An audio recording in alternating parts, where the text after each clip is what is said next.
Fala pessoal, bom dia, tudo bom aí? Tudo tranquilo? Todo mundo me ouve?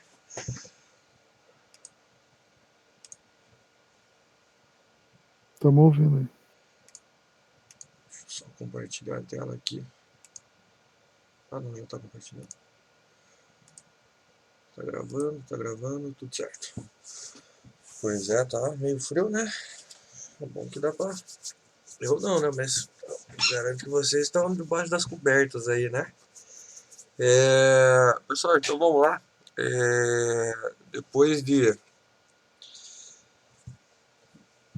pesquisar, estudar e falar com alguns desenvolvedores da área e descobrir qual era o problema que a gente estava tendo. Aquele, aquele problema estranho lá que tinha acontecido nas duas últimas aulas ali, consegui descobrir. Inclusive descobri mais um bugzinho agora, nos últimos testes que eu estava fazendo ontem. O que acontece, pessoal? A gente está utilizando ali as versões mais recentes, tanto do servidor quanto do JSF, e esses caras não estão, como que eu posso dizer, em perfeita sincronia, né? As mesmas coisas que a gente fez ali nas versões anteriores funcionam, né? Inclusive, ó, se a gente criar aqui, ó, vou mostrar para vocês um projeto novo em JSF, que nem a gente fez ali na aula passada, né? E na aula anterior, mas ao invés, vou colocar aqui teste, porque depois eu vou deletar e vou criar outro projeto. Em vez de utilizarmos a versão 2.2, a versão 2.3, que é a última versão do JSF, se a gente utilizar a versão 2.2 do JSF, que nem a gente fez ali na aula passada, daí vejam que na versão 2.2 nem tem a servlet lá 4.0 que a gente estava utilizando, e o servidor pode ser o Widefly mesmo, né, o 19. Se a gente der um finish aqui, inclusive é uma versão mais leve, ela cria o projeto bem mais rápido, pessoal, e talvez a gente tenha que trabalhar nessa versão, porque com relação ao banco de dados do Postgres, ele também não está atualizando, né? Quando a gente, na verdade, não é que ele não está atualizando, toda vez que a gente vai parar e vai criar o servidor, por aquela regra que a gente coloca lá no persistence, que é o que toda vez ele crie nosso banco de dados, né? Ele drop se existir e crie, definido lá no persistence. Na última versão do Widefly com o JSF 2.3 ele não funciona. Já testei isso daí, ele não vai, ele vai sempre criar e ele vai sempre dropar o banco e sempre criar, ou seja, a gente vai perder os dados quando tá lá. Então, de qualquer forma, depois, pessoal, dá para fazer o downgrade da aplicação, né? As versões elas estão mais estáveis. Recentemente, tava até lendo, né? A Oracle ela doou alguns projetos que ela tinha para o Eclipse. Ou seja, nem mais o Oracle não é que não está dando suporte, né? Mas ele está utilizando outras tecnologias e, por exemplo, o JSF, o JPA, essas tecnologias ele doou para, né, a instituição doou para a Fundação Eclipse, né? Agora quem mantém são outras equipes, outros programadores. Não sei se é por causa disso que aconteceram os problemas e tudo mais, mas eles não estão em perfeita sintonia como a gente sempre utilizou as últimas versões, sempre que saiu, eu sempre gosto sempre de utilizar as últimas versões e não ficar presa a versões anteriores, né? Mas esses problemas acabaram acontecendo. Então, por exemplo, ó, quando a gente cria um projeto JSF, né, o teste, né, esse projeto aqui depois eu crio ali na versão 2.3 e tudo mais, com o Whitefly 19, e aí a gente cria, por exemplo, uma página JSF que nem a gente criou anteriormente, ó, uma página XHTML, né? Vou dar qualquer nome ali para ela, teste.xhtml, normalzinho, finish, que nem a gente fez na aula passada, né? E H1, vamos colocar só um H1 aqui. Terminar só de criar o projeto. colocar o teste dentro, né, da abertura e do fechamento, ó. Porque nem a gente fez na aula passada, né? Um projeto JSF, página normal, ok, vamos fazer um teste e ver se iniciava. Aí a gente, quando executava, né, na aula passada, viu que esse cara não subia, inclusive no console, né? A hora que a gente sobe o projeto, ele estava dando aqueles erros de configuração lá e tudo mais, aqueles erros estranhos que eu falei que eu nunca tinha visto. Mas quando a gente roda esse cara na versão 2.2 do JSF, fiz alguns testes, né, de quarta-feira e quinta, vocês vão ver que ele vai subir sem maiores problemas. Vamos esperar ele subir ali, ó. Mas vão ver que nossa página ela já vai ser executada sem problema nenhum. E aí também descobri como é que resolve na versão, né, o problema que estava tendo na versão 2.3, né, que é a versão que a gente está utilizando. Mas depois acho que a gente vai acabar utilizando então a versão 2.2 do JSF com o Whitefly 18, porque nessas a gente não tava, né, não tivemos problema nenhum, nunca tivemos problema, mas ó, o projeto já subiu, vai abrir a página ali, ó, e já é para mostrar o nosso teste ali, ó que lindo, certo? Então vejam que não tem nada de diferente do que a gente fez, mas nessas últimas versões a gente enfrentou alguns problemas. Esse problema de simplesmente abrir a aplicação e executar, eu já vi como resolve, já descobri como resolve na versão 2.3, mas o que acontece? Depois é um outro teste que eu vou ter que fazer ali, né? Eu estava tentando descobrir uma solução, mas o pessoal teve que implementar uma biblioteca nova para resolver isso. Não vai ser o nosso caso, porque senão vai demorar demais. Então é o seguinte, aqui eu criei na 2.2, né, com Whitefly 19, beleza, funcionou sem problema nenhum, né? Quem está utilizando, pessoal, a versão 2.3, criou o projeto junto comigo lá e tudo mais, para criar uma aplicação. Vamos deletar aqui, ó. E daí eu vou criar o Vendas Web aqui, né? O Web Vendas ou Vendas Web novamente. JSF, ok. Vou dar lá o nome de Vendas Web. Ou Web Vendas, tanto faz. Na última versão lá do JSF, na Servlet 4.0, que é a versão que a gente pode utilizar. O mesmo servidor. Vamos dar um finish aqui.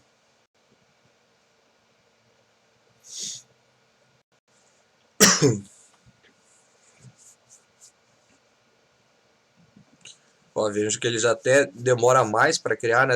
É uma versão que está um pouco mais pesada, inclusive. Mas vão ver ali, ó, que se a gente fizer a mesma coisa, vamos parar o servidor. Na verdade nem precisa parar, né? Ele só restartou aqui, tá restartando. Ó, ele fez, tá tirando, tá subindo o servidor lá, ó, e já estourou a exceção. Estão vendo lá, ó. Diferente do outro, ó, vejam que aqui ele já estourou a exceção e essa é realmente exceção que, como eu falei para vocês, eu nunca tinha visto. Acho estranho que depois que a gente cria lá os controllers e tudo mais, lá na primeira aula já deu certo, né? Na segunda deu a mesma coisa, mas só no final, quando a gente criou os controllers. É muito estranho funcionar depois que cria os controllers, né? Mas, por exemplo, para que este erro já não aconteça no começo, pessoal, né? A gente vai criar aqui, ó.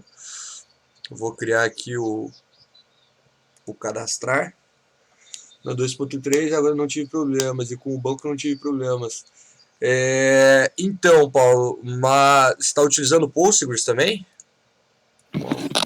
Então, professor, eu estou usando o MySQL. Então, exatamente, porque o problema que ele está dando é com relação ao Postgres e na versão 2.3. Eu estava lendo lá que, inclusive, nem há muitas respostas quando a gente procura ali, e algumas não tem nada a ver com o que eu procuro, mas depois eu mostro ali para vocês.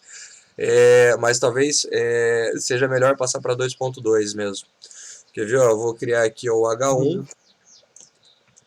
Vou colocar aqui index. Vou já colocar o que vai ter aqui, né? Que vai ser a listagem de produtos. Ok, tá lá, listamos os produtos. Depois vai ter aqui, né? O que vai vir do banco, né? Mas vocês já viram que deu erro ali, né? Se a gente tentar parar aqui, ó, o servidor. Vamos parar o servidor aqui. Bom, aqui está lá o nosso projeto, podemos parar ele está parado aqui o projeto também. Vou limpar aqui o console só para ter as informações da aplicação que vai rodar agora. E aí vamos rodar ele novamente. Vocês vão ver que ele não vai subir, né?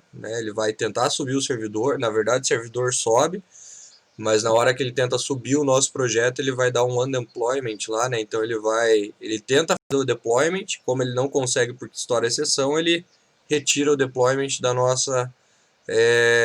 do nosso servidor, que é aquele erro estranho de configuração, né? Mas essa situação eu já descobri como é que, né, que ele dá a falha de configuração. Aí o que a gente vai fazer, pessoal? A gente tem que marcar mais uma opção que nas versões anteriores ele já vem marcado, na verdade. Aí você vai clicar com o botão direito aqui no projeto, vai vir aqui, pode ser em propriedades, né? Ou pode ir no build path lá, ó, ele vai tentar rodar a nossa aplicação e vai dar aquele erro 404. O erro 404 justamente é quando a aplicação não consegue encontrar no servidor, né, o que ela está precisando, justamente porque a nossa aplicação não foi feita o deployment dela. Que viu? Inclusive ele fala aqui para nós, ó, que ele fez o deployment, né, e ele deu o erro, ó, ele faz o undertal deployment, né, ele vai remover aquele deployment do servidor. Então a gente vai clicar com o botão direito ali em propriedades, e ele tem o Java aqui, ó, pessoal, cadê o Java Facets? Que basicamente, ó, tudo aquilo que a gente precisa nessa aplicação, quando a gente cria esse projeto, ele já vem marcado, né? JavaScript, o Java, né? O projeto web dinâmico, que a gente poderia criar na mão e configurar todo ele. Quando a gente configura lá para JPA, essa opção é marcada automaticamente, né? No caso, pessoal, já deveria vir marcada essa opção, ó, que é o CDI Context and Dependency Injection, né? Ele vai criar um arquivinho aqui, né, que a gente ainda não tinha visto, que é o beans.xml. Então é só marcar essa opção do CDI, aplicar ele, e essa questão vai funcionar, a gente vai conseguir gravar, vai conseguir listar e tudo mais, e agora a nossa aplicação ela já começa a funcionar, o beans.xml. Essa era uma opção que a gente não precisava marcar antes, que ela já vinha marcada por padrão, né? Então agora, se limparmos aqui, ó, o nosso console para ver as mensagens, vamos dar um stop aqui no servidor. Ele vai parar lá o servidor, podemos limpar aqui novamente, e se a gente rodar a nossa aplicação, agora vocês vão ver que ela já vai subir, pessoal, sem nenhum problema, já vai mostrar o index lá e tudo mais, ok? Justamente porque vão existir páginas, por exemplo, que não dependem de um controller, né, para funcionar. Por exemplo, uma página só com as informações, uma home que não traga produtos, que tenha apenas informações estáticas, né? Então, é estranho depois que funciona, né, a gente colocar os controllers, mas aqui a gente já consegue resolver, ó, ele já subiu o nosso servidor sem nenhum problema e vai mostrar essa mensagem ali na tela, né? Nem vi se eu coloquei, acho que alguma coisa ali. Ah, não. Eu coloquei o listagem de produtos, né?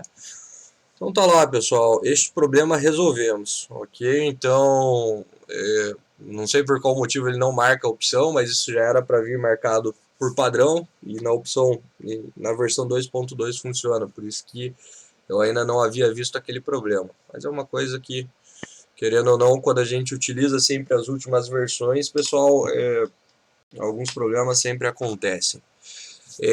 Então beleza, pessoal, vamos continuar aqui a partir da 2.3. Como o Paulo disse, ele está utilizando o MySQL e esse problema que vai acontecer ali na sequência não vai acontecer. Depois eu vou voltar para a versão 2.2 e ver se vai continuar normal ou se a gente vai ter que fazer um downgrade ali do servidor. Mas com relação à parte de programação não muda nada, né? O que a gente vai escrever aqui, desde os primórdios lá das versões do JSF, do Widefly, não muda nada, beleza? Só um pouquinho. Então é o seguinte, pessoal, eu vou criar lá o cadastrar produto. Na verdade, a gente já criou ali na aula passada, eu só vou pegar desse projeto aqui que eu já tenho várias coisas funcionando, obviamente, porque eu testei. Então eu vou trazer o cadastrar produto.xhtml aqui.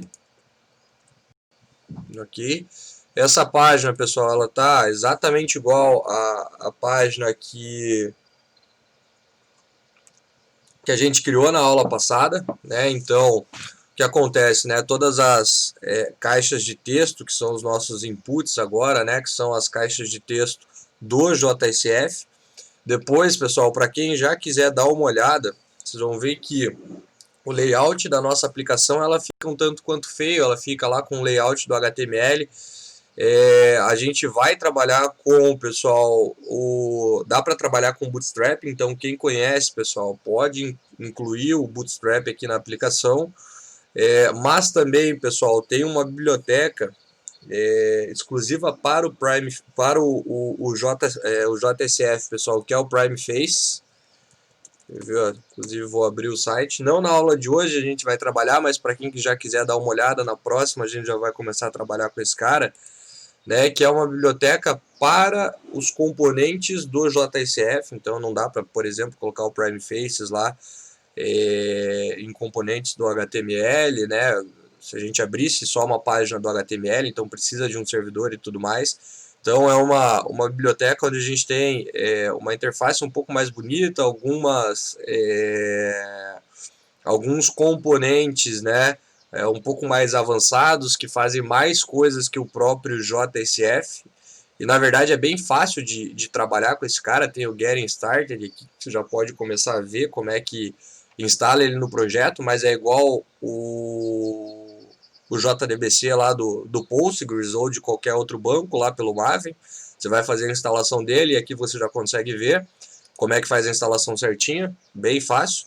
E aqui na demo, deixa eu abrir aqui, que obviamente a gente não vai ficar trabalhando com a página ali com o layout do HTML. Então aqui na demo, pessoal, você já consegue, por exemplo, procurar os componentes que você quer.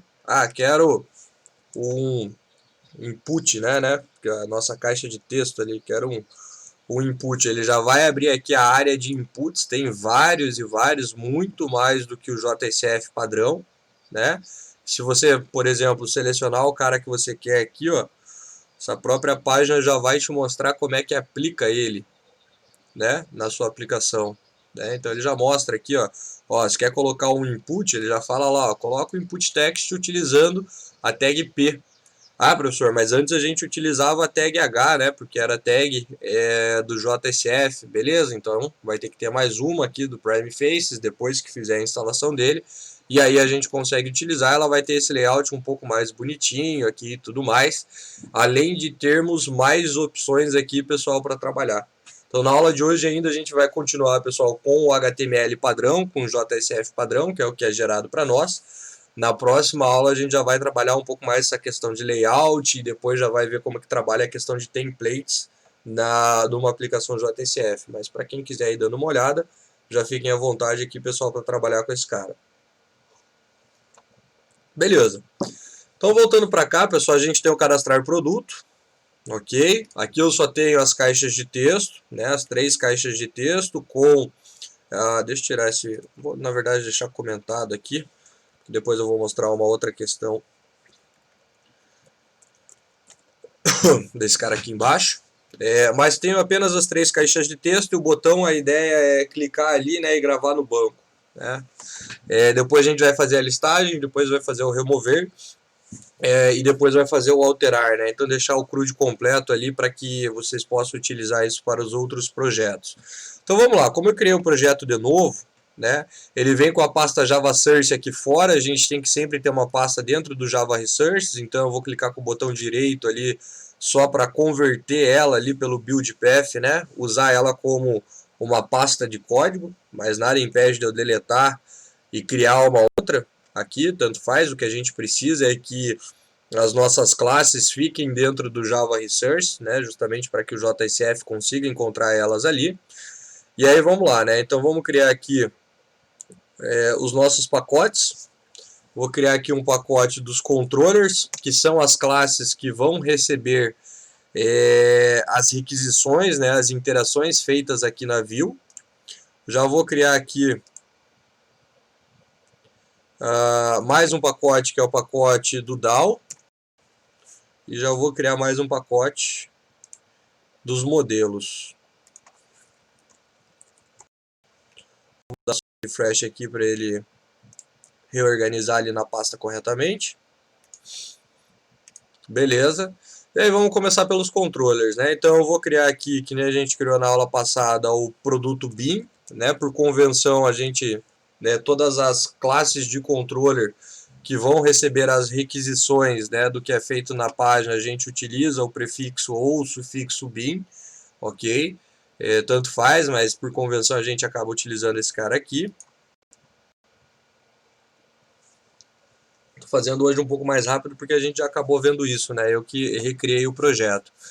E aí é o seguinte, né? Toda vez que a gente quiser, né, que esta classe que a gente está criando aqui, ela seja encontrada, né, por uma view, onde a gente vai precisar fazer os vínculos aqui, essa caixa de texto está vinculada com o atributo do modelo, né? Aqui a gente chama um método que está lá no nosso controller. Primeira coisa que a gente precisa fazer é a anotação dela, que é o @named. Ok? E aí a gente vai fazer o import, que é o que ele está reclamando ali para nós, do java.inject. Ok? Então, a partir disso, essa classe ela já consegue ser encontrada aqui nos nossos controllers, né? Então, obviamente que não tem o produto, não tem o nome, mas quando eu der um Ctrl espaço aqui, ele já vai autocompletar ali para nós. Só que lembrem-se que tem mais uma opção, pessoal, que a gente tem que configurar no projeto para que ele apareça no autocompletar, né? Então, do jeito que tá, se a gente escrevesse tudo na mão e rodasse o projeto, já funcionaria, mas obviamente que a gente tem um recurso aqui que facilita para nós, que a gente também tem que habilitar, que é clicando com o botão direito ali no projeto, a gente tem a configuração para, eu vou ter que na verdade remover aqui e adicionar de novo, ou, peraí, deixa eu só salvar que eu acho que ele já está habilitado. Salvei os dois ali, não mostrou. Produto BIM, ok, tudo salvo. Vamos ali, ó. Então eu vou configurar aqui, ó, o CDI, né, o suporte a ele. Na verdade eu vou remover e vou adicionar de novo porque ele não está aplicando ali. Mas de qualquer forma, pessoal, às vezes o Eclipse demora, né, para mostrar ali as opções. Inclusive ele não está mostrando para mim. Se a gente escrever na mão ele vai funcionar também. Depois eu vejo porque ele não está mostrando. Mas a única coisa que a gente precisa lá é que a nossa classe dentro do controller ela tenha a anotação do @named, ok? Com isso a gente já consegue encontrar esse cara lá. Aí beleza, pessoal, o que acontece? Como a gente vai cadastrar esse objeto, né, que a gente vai recuperar as informações numa tabela do banco, a gente vai precisar então do nosso modelo de produto. Toda classe que vai virar uma tabela no banco, né, vai precisar do @entity aqui em cima e depois da marcação dela lá no persistence também. Toda classe sempre precisa de um ID e também uma das anotações que a gente pode colocar é para que esses valores sejam gerados automaticamente, para que a gente não se preocupe com isso. Então a gente vai ter aqui o atributo do ID. E na verdade eu vou pegar do outro projeto ali, né? Porque tudo isso a gente já fez na aula passada e já tem pronto também. Então deixa eu só pegar a nossa classe de produtos, que é a classe que tem o ID, o nome, a quantidade e o preço. Aqui, ok. E aí vamos gerar os getters e setters ali, justamente para que a gente possa, né, manipular as informações deste objeto.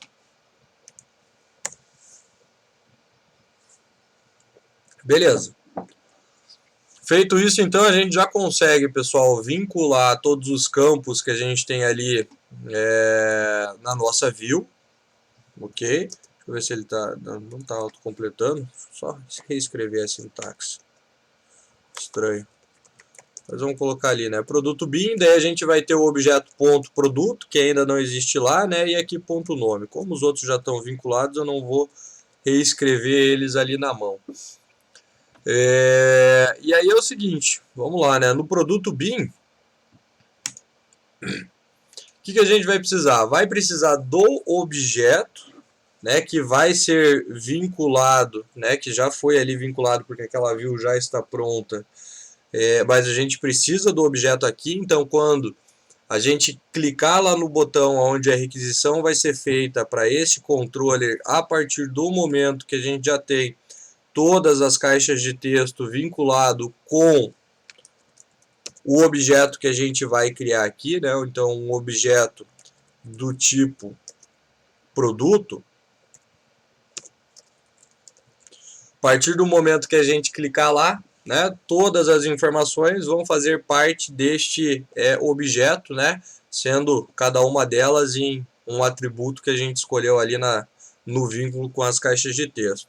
Então a gente precisa, pessoal, instanciar esse objeto aqui, porque senão, né, se a gente só declara ele quando a requisição acontece, se esse cara ele não está instanciado, vai estourar uma exceção dizendo que o objeto está nulo. Então dá para a gente instanciar logo que a gente cria ele aqui, né? Logo que a gente declara ele. Ou se vocês quiserem também, pessoal, uma outra alternativa para isso, tanto faz, é você criar o construtor da classe que a gente tem aqui, do produto bin, e instanciar o objeto que você criou ali por aqui. Né? Então, fazer a instância dele por aqui. Por quê? Porque essa classe, né, produto bin, ela também vai ser instanciada quando a gente criar a requisição, né?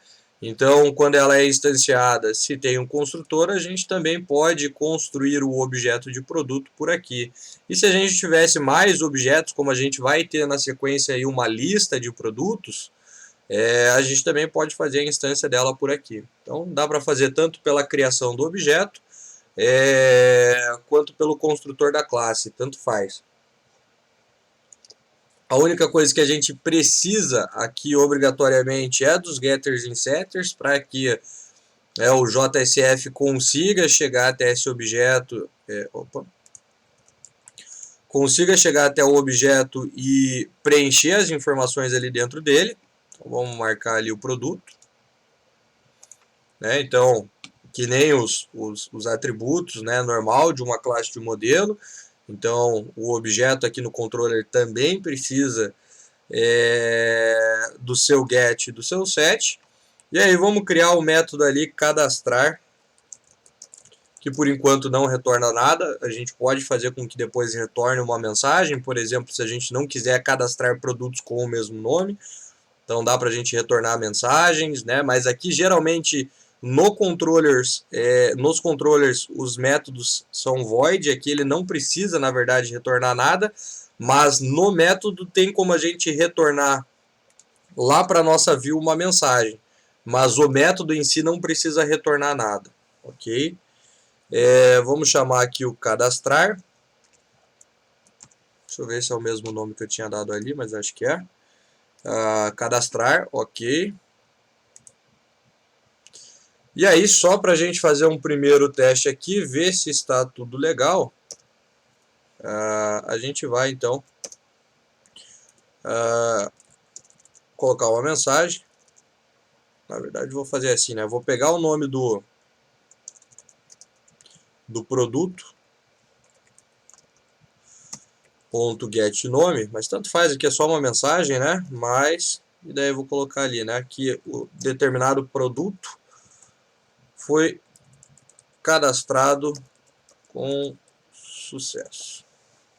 Ok, então ainda não estamos gravando no banco, né? Não converti o projeto lá para Maven, não converti o projeto para JPA. Fizemos a mesma coisa que a aula passada, né? Mas agora já com inclusive o nosso index funcionando, com a opção ali que não estava vindo marcada, mas agora a gente precisa fazer isso na mão. E vamos rodar isso daqui para ver se vai funcionar. Ok? Feito isso, daí a gente converte o projeto para Maven, converte ele para JPA, cria as tabelas no banco, vou criar um banco novo lá no Postgres, e daí cria o DAO, cria os métodos e vai trabalhar toda a parte de CRUD, que é o que a gente precisa. Ok? Então vamos salvar aqui. Testem lá no de vocês, pessoal, vejam se está funcionando, se estiver tudo certinho, se não tiver, já manda uma mensagem aí que a gente já dá uma olhada.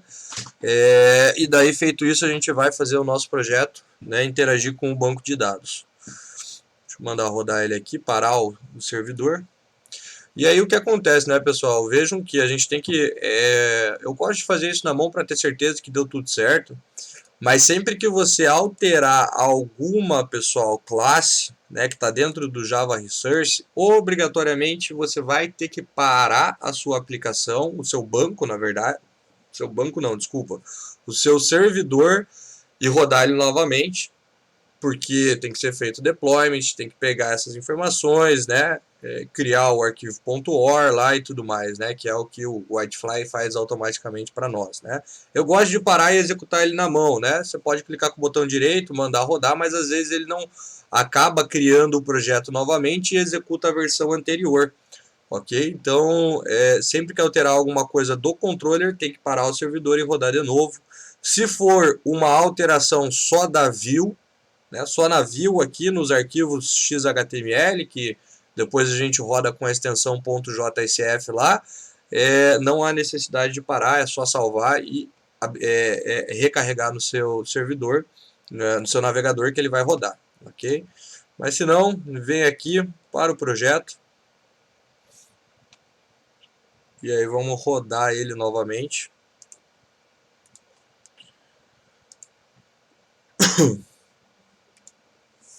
E vamos ver o resultado. Só achei estranho ele não ter autocompletado o nosso controller, que nem a gente fez as últimas vezes ali na view.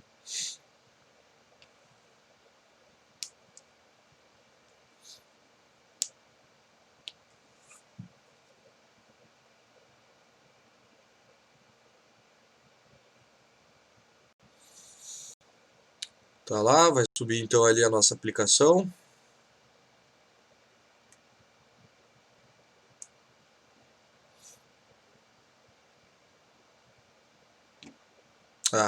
Ó, esse erro que tá dando aqui, ó, pessoal, né, esse erro que subiu aqui, vejam que é de um Persistence Unit daquele outro projeto ali, ó, é justamente o erro que eu tava falando para vocês ali com relação à atualização. Depois eu vou mostrar ali, né, mas ele tá estourando essa exceção aqui, ó, esse cara aqui, esse ainda não vi como que, só que ele não subiu o projeto, não, só que pera aí, né, eu subi o projeto errado. Eu executei do Vendas Web Test. Opa. Mas de qualquer forma, o outro também tem que ter subido, né? Porque ele sobe os dois projetos junto. Então, Vendas Web. Vamos só tirar aqui, né? Trocar o nome do projeto.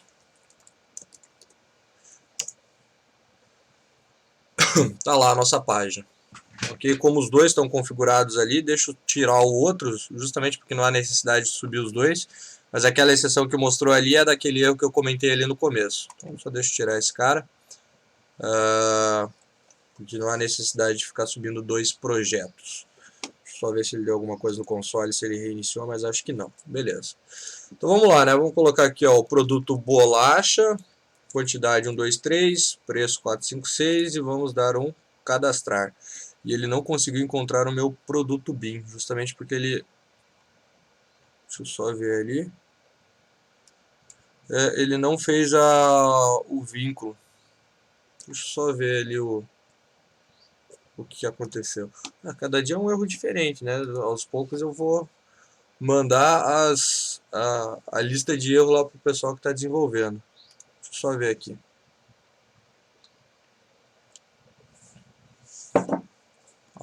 @named.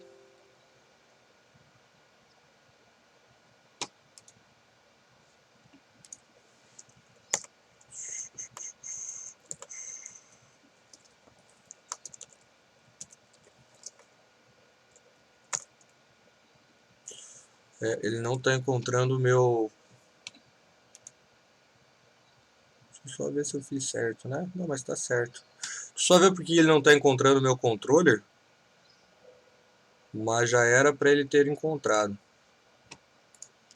Vamos fazer o seguinte, vamos remover aqui o suporte. Vamos adicionar novamente.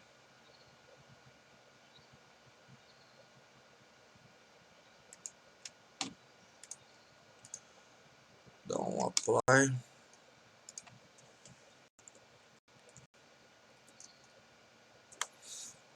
Muito bem, deixa eu só fazer outra.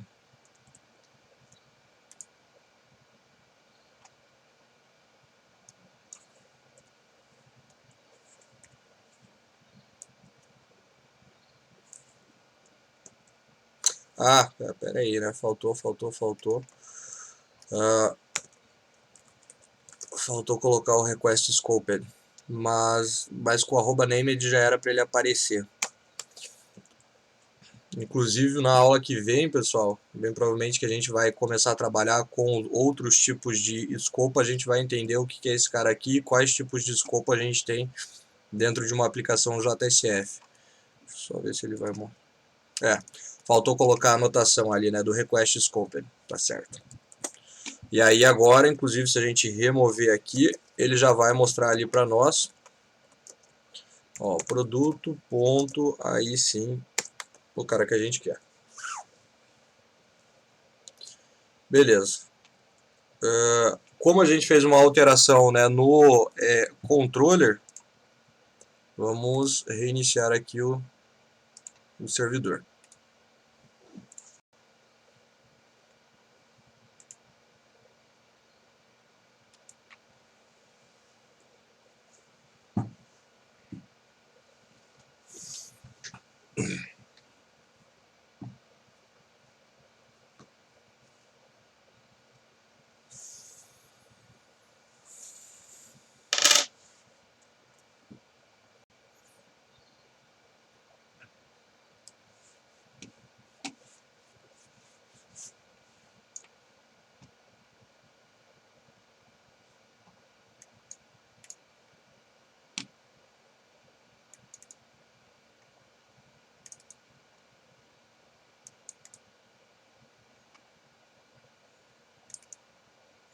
Tá lá, vamos fazer um teste só ali. Então vamos lá, ó, bolacha, 1, 2, 3 e 1, 2, 3.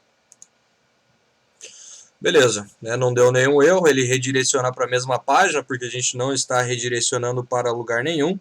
Então o resultado ele tem que vir ali embaixo, né, pessoal, por enquanto no console, que o produto foi gravado. Então, desde a primeira aula a gente conseguiu fazer isso, mas estava enfrentando alguns problemas, né, pessoal? Justamente por aquela questão ali de configuração que não estava vindo marcada. Agora é o seguinte, então vamos converter o nosso projeto para Maven, vamos converter ele para JPA para pegar essa informação e cadastrar no banco. Então quem quiser já subir o Postgres, criar um banco novo lá, pessoal, podem criar que a gente vai fazer a mesma coisa aqui. Aqui depois eu subo lá o Postgres e crio também o banco, mas primeiro eu vou fazer toda a parte de configuração aqui, ok? Então olha lá, eu vou primeiro converter o nosso projeto para Maven, e daí lembrando, né, pessoal, que quando a gente converte o nosso projeto para Maven, opa, fui primeiro no JPA, mas tanto faz a ordem também, né? Quando a gente converte o projeto para Maven, ele vai pedir de uma versão aqui que a gente pode colocar qualquer valor, mas por que é importante, né, pessoal, falar isso daqui? Porque agora, ali no nosso servidor, se vocês olharem aqui, né, ele está lá, né, vendas web. A partir do momento que a gente converte ele tem um outro nome, né, ele tem o nome junto com a sua versão. Então, quando a gente manda aqui, ó, converter, lá no servidor agora a gente vai ter um outro nome, né? Vai estar entre parênteses e é aquele cara que a gente tem que executar lá no navegador, né? Ele vai subir com o nome antigo, mas a gente tem que fazer essa alteração na mão. Já mostro ali, deixa eu só pegar o connector do Postgres aqui do outro projeto, para ele importar para dentro da nossa aplicação.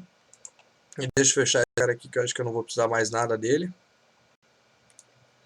O resto a gente faz... Ah, na verdade, tem coisa aqui que daria para pegar pronta. Vamos colocar ali no pom.xml do nosso projeto. Ok. Salva lá. E aí a gente vai ter então a dependência do JDBC aqui do connector, que vai fazer a conexão da nossa aplicação com o nosso banco de dados. Ok? Basicamente, aqui é a única coisa que a gente precisa. Quem for dar uma olhada lá, pessoal, no JSF, no Prime Faces lá, vai precisar incluir mais uma dependência. Deixa eu esperar o servidor subir. Mas vai precisar incluir mais uma dependência ali, que é do Prime Faces, ok? E aí, ó, a partir do momento que a gente converte o nosso projeto para Maven, ó, veja que ele tem o Vedas Web-1. Aí tomar cuidado, né, pessoal? Porque o que acontece agora, né? Vou executar a minha aplicação. Vamos mudar com o botão direito aqui, ó. E vamos mandar executar. Vamos mandar salvar. Ó, estão vendo lá que subiu, né? O que acontece? A princípio parece que está tudo certo, mas não está, pessoal. Por quê? Porque vejam que ele está executando no projeto anterior. Ele não está executando, né, o projeto que deveria. Ou seja, inclusive se eu chegar aqui no meu cadastrar, incluir qualquer coisa aqui, ó, salvar, ó, vou dar um F5 aqui na página, como eu alterei só a view, não há necessidade da gente reiniciar o servidor. Ó, estão vendo que não aparece lá? Por quê? Porque ele está executando no projeto antigo. Ah, professor, mas por que o projeto antigo ainda está sendo executado? Justamente porque, pessoal, quando a gente faz o deployment da aplicação, deixa eu abrir aqui, ó. A gente tem lá a pasta do nosso servidor, né, que a gente descompactou lá no começo, configurou lá, que é onde a gente tem aqui o Widefly, ok? Toda vez que a gente faz o deployment dele, pessoal, nessa pastinha standalone aqui, ó, a gente tem os deployments. E é aqui que ele coloca o arquivo que ele gera. Ó, então, estão vendo aqui, ó, todos os caras que eu fiz da última vez, né, ele está aqui e até mais, né? Então vejam que o nosso vendas web ali, ó, tá aqui. E ele fez o deployment, ou seja, ele não apagou esse cara. Então, como ele está lá, ele ainda está conseguindo executar aquela versão antiga, mas na verdade quem ele tem que executar é este cara aqui de baixo, ok? É este arquivo aqui. Então, por isso que às vezes a gente acaba executando, acha que está tudo certo e acaba esquecendo de colocar lá a versão, porque a gente está utilizando o Maven e o nome do nosso projeto mudou, mas acaba funcionando, porque essa última versão ela está no ar, teoricamente, né? O que acontece? Tem algum problema a gente pegar tudo isso daqui e deletar? Não, porque a hora que a gente gerar, né, a hora que a gente subir o servidor novamente, ele vai gerar este arquivo aqui. Então, de repente, né, se você quiser deletar esses deployments aqui, não há problema algum, ok? A única coisa que ele vai manter, né, ó, já vai, toda vez que a gente altera alguma coisa nessa pasta, vocês vão ver aqui, ó, que o nosso servidor, ó, o horário ali embaixo, ó, ele já, ele fica escaneando aquela pasta para ver o que precisa ser feito, ok? Então, por isso que quando a gente rodou ali anteriormente, ele parece que funcionou, mas não funcionou, não rodou na versão que a gente precisava, né? Que é a versão agora com o Maven. Então, só tomem cuidado, porque às vezes eu acho que a gente está executando o projeto, fica alterando, testando e acaba esquecendo de colocar a versão lá em cima. Feito isso, vamos gerar o nosso projeto, vamos converter ele para Maven, para JPA, que é aquela mesma paginazinha ali que a gente viu, né, de opções, que a gente marcou aqui o CDI. Aquela hora a gente já poderia ter marcado o JPA, mas é a mesma coisa, ok? Dá para ir por lá também. Inclusive, se depois quiserem fazer o teste por downgrade aqui e mudar a versão, você consegue, inclusive, mudar a sua versão para cá, ó. É o que eu vou fazer depois, para voltar para 2.2, para ver se a parte do banco lá vai dar certo ou se o servidor que está dando problema. Eu não descobri qual dos dois que está engripando ali. Beleza. Então, quando a gente converte o nosso projeto para JPA, é criada uma pasta lá no Java Research chamada metainf com o persistence.xml, ok? Então, a única coisa que a gente vai fazer, acabei fechando o projeto ali, né? Mas precisamos do persistence dos projetos anteriores, porque ele já está gravado, ele já está pronto, né? Só um pouquinho que eu acho que travou. Eu vou tentar achar uma aplicação mais leve que o OBS, que eu uso para gravar as aulas, porque ele realmente dá uma pesada. Só um pouquinho lá que travou, pessoal. Mas é só colocar o persistence ali, né, e fechou, basicamente. Não tem... na verdade, eu nem vou fechar esse projeto, porque toda vez que eu dou um close nele, né, e abro ele de novo, o Eclipse, ele compila tudo ele novamente, executa o Maven, então é melhor deixar aberto do que ficar abrindo e fechando. Vamos lá. Persistence.xml, dá para copiar ele inteiro, ou dá para copiar o conteúdo, tanto faz. Copiar o conteúdo dele aqui e vou substituir no nosso persistence aqui deste projeto. Beleza. E aí, pessoal, a gente vai começar então a trabalhar com o nosso banco de dados, ok? O que é muito importante, né, pessoal, aqui agora, né, declarar todas as nossas classes que vão virar tabelas do banco, ok? Não esqueçam do nome da sua unidade de persistência, né? Então aqui era do projeto anterior, eu vou mudar aqui para vendas web. E aí o nome do seu banco de dados, né? Então aqui está vendas web teste, eu vou criar agora um novo banco de dados lá, vou deixar apenas vendas web, né? E o resto é padrão que, né, a gente já veio trabalhando, né? Anteriormente. Qual é o problema que eu falei, pessoal, que vai acontecer, né, agora? O que acontece? Tem essa propriedade que a gente configura aqui, ó, que é a estratégia, né, que o Hibernate que a gente está configurando aqui com relação ao esquema do nosso banco de dados, né, a estrutura do nosso banco de dados. O que acontece? Por padrão, a gente sempre estava utilizando aqui o create e drop. Só que o que esse cara aqui faz, né? Quando a gente inicia o servidor, quando o Hibernate verifica que está com essa propriedade habilitada, ele vai lá, ao subir o servidor, dropa todo o nosso banco e cria ele novamente, né? Então, se a gente deixa nosso servidor rodando, não tem mais nenhuma alteração e tudo mais, beleza, vai funcionar sem problema nenhum com essa opção aqui selecionada, ok? Só que como a gente está em constante, pessoal, alteração, porque a gente está desenvolvendo e para e sobe o servidor, sobe, para e sobe, isso é normal, né? Enquanto a gente vai desenvolvendo a nossa aplicação, porque o servidor precisa fazer o deployment da aplicação nova, toda vez que ele subir o servidor, ele vai dropar o banco e vai criar de novo, e aí a gente acaba perdendo as informações que tem lá. O que acontece, pessoal? A alternativa que solucionaria isso para nós é utilizar o update, né? Ou seja, o update, pessoal, quando o Hibernate verifica que tem alguma alteração no banco, né? Ele vê que o nosso modelo ou o banco está diferente do modelo, ele vai lá e faz o update, mas ele não dropa. Temos alguns problemas com relação a isso, porque tem algumas atualizações que são impossíveis de fazer sem dropar uma tabela, né? Então, às vezes o update não resolve todos os nossos problemas, mas para nós iria resolver. Só que ao utilizar o update, ele estoura uma exceção lá.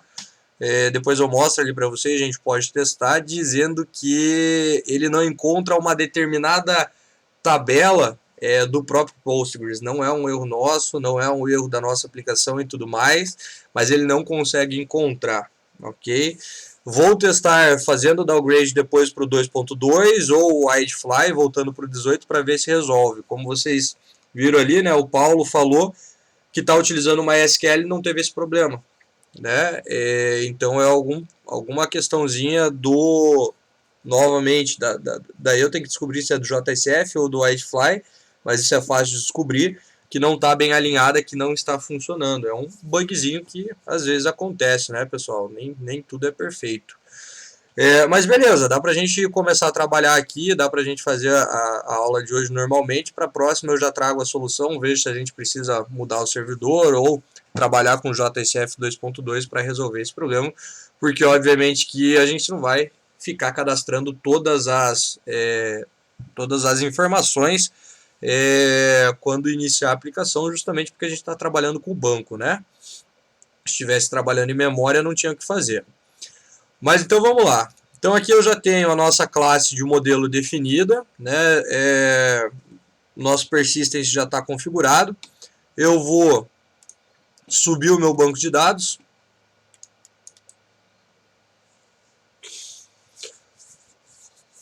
E aí eu vou criar um database novo ali que que eu ainda não criei, estava trabalhando com o teste ali, mas vou criar um novo. E aí toda a parte de tabela a gente vai criar, obviamente, né? O Hibernate cria para nós automaticamente. Vamos só esperar subir aqui. Daí a gente já vai fazer o primeiro cadastro no banco.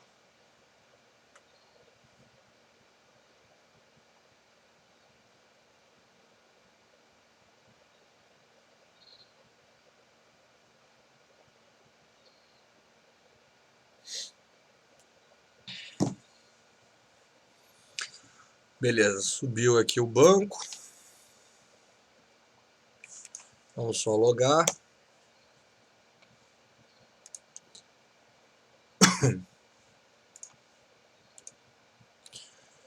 Então tá lá, né? Tem o Vendas Web Test, o JSF Banco dos projetos anteriores, o banco do Postgres, que esse é padrão, a gente não altera. E vou criar aqui então mais uma database chamado Vendas Web. Então é a única coisa que a gente precisa fazer aqui, né? Porque o banco precisa ser criado. Todo o resto, quem controla para nós é o Hibernate. E a gente não precisa fazer mais nada. Claro que depois a gente pode verificar aqui se está acontecendo, né? Ver os dados e tudo mais. Mas o que a gente precisa para que funcione é somente fazer a criação do banco, né? Nunca esqueça de não fechar essa janelinha aqui, senão o nosso serviço do banco ele para. Então deixa aberto lá. E aí agora a gente precisa, né, do nosso DAO, criar a conexão lá, né, e depois chamar o método ali no nosso controller. Então vamos lá, ó. Como a gente já tem, pessoal, desde o projeto de banco, o nosso JPA Utils aqui, né, que faz a busca, que faz a busca não, que faz a conexão com o banco. Eu vou criar só ele aqui, poderia copiar e colar, mas vou criar só a classe. Vou chamar aqui de JPA Utils. Ou, né, dá pra gente deixar aqui, se quiserem criar, pessoal, também separado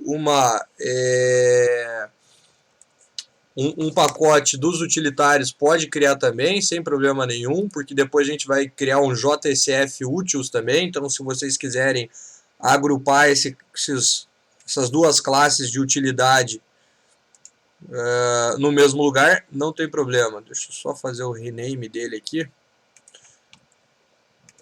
porque está tudo em minúsculo e aqui vai ser minúsculo também. Beleza. E aí eu vou criar então o JPA Utils aqui.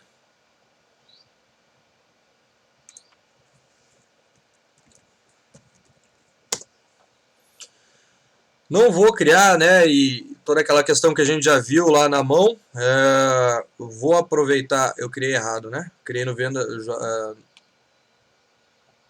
eu ver só se eu criei no lugar certo,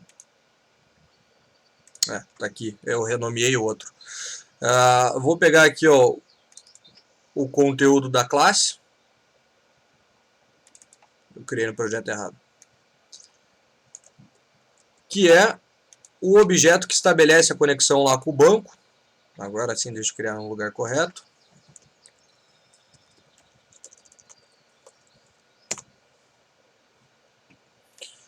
E aí, beleza, né? Então, apenas relembrando ali, né, pessoal, para a gente criar uma conexão com o banco, a gente precisa, né, criar um objeto do tipo Entity Manager Factor. A única coisa que nós estamos fazendo aqui, né, é mantendo a integridade, basicamente, da conexão para que não hajam várias conexões com o banco. Então, a gente implementa um singletonzinho, um padrão de programação aqui, que é o padrão mais simples de todos, né? Que faz com que a gente tenha apenas uma instância de um determinado objeto, que nesse caso aqui é o nosso Entity Manager Factor, ok? Então a gente verifica se ele está nulo, se não está, a gente cria, né, a conexão com o banco a partir daquela unidade de persistência, que agora se chama vendas web, né? E a partir do momento que a gente cria, retornamos esse cara. Se num dado momento a gente chama esse cara novamente, ele não vai ser mais nulo e aí nós retornamos aquele já existente, ou seja, temos apenas uma instância deste objeto aqui na nossa aplicação, ok? E aí apenas uma conexão com o banco. Legal, então com este objeto aqui a gente já consegue fazer as coisas que precisa. Então vamos lá, eu vou criar aqui um produto DAO, vou reescrever os métodos na mão para dar uma reexplicada nele, mas a gente já tem todos eles lá no projeto de banco, né? Já temos todos eles lá. Então vamos lá, vou criar um método para gravar, que não vai retornar nada, por enquanto a gente só vai gravar ele, depois a gente cria as regras de negócio, né? Ah, não grava o cara com o mesmo nome, né? E regras de negócio que a gente pode inventar aqui, determinado no desenvolvimento do nosso projeto. Vamos chamar aqui, ó, de cadastrar. Para cadastrar a gente precisa do objeto e fazer o using dele ali, né? O import, na verdade aqui é import, using é lá em C#, mas é a mesma coisa. E aí, para cadastrar um objeto, nós precisamos do que, né? Nós precisamos de um Entity Manager, que vai ser gerado a partir daquele JPA úteis lá, onde a gente tem um método, né, que é o getInstance, e a partir dele a gente tem o create. Não era create, era...